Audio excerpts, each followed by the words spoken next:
എല്ലാവർക്കും നമസ്കാരം. ഇന്നത്തെ നമ്മുടെ ക്ലാസ്സിൽ നമ്മൾ പഠിക്കാൻ പോകുന്നത് ഹസ്തഭേദത്തെ കുറിച്ചാണ്.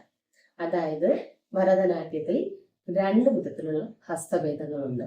അതായത് അസംയുക്ത ഹസ്തവും സംയുക്ത ഹസ്തവും. അസംയുക്ത ഹസ്തം എന്ന് പറഞ്ഞാൽ ഒരു കൈ കൊണ്ട് മാത്രം ചെയ്യുന്ന മുദ്രകളെയാണ് അസംയുക്ത ഹസ്തം എന്ന് പറയുന്നത്.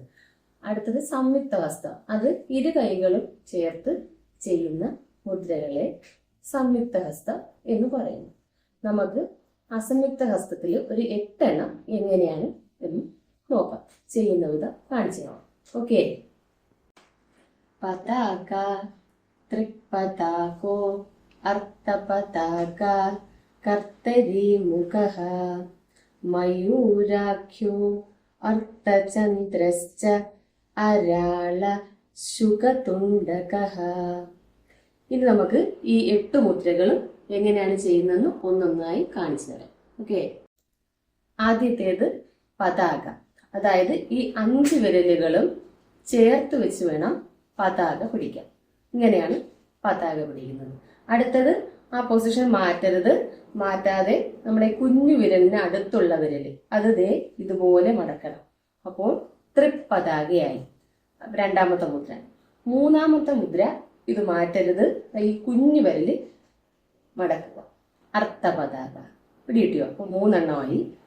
പതാക, ത്രിപതാക, അർത്ഥപതാക.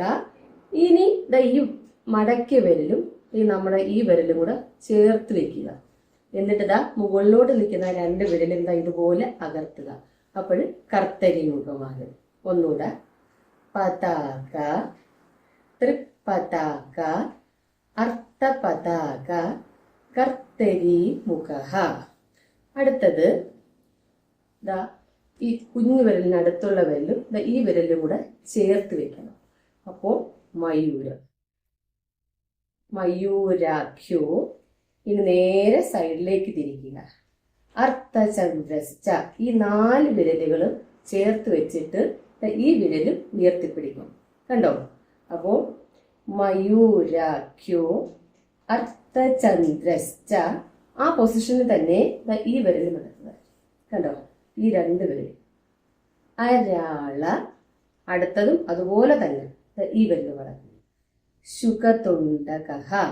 അപ്പം മയൂരാഖ്യോ, അർത്ഥചന്ദ്രശ്ച, അരാള ശുകതുണ്ടകഃ.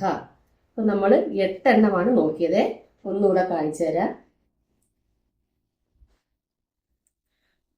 പതാക, ത്രിപതാകോ, അർത്ഥപതാക, കർത്തരി മുഖഃ, മയൂരാഖ്യോ, അർത്ഥചന്ദ്രശ്ച, അരാള ശുകതുണ്ടകഃ. ഓക്കെ. 8 എണ്ണം പിടി കിട്ടിയോ?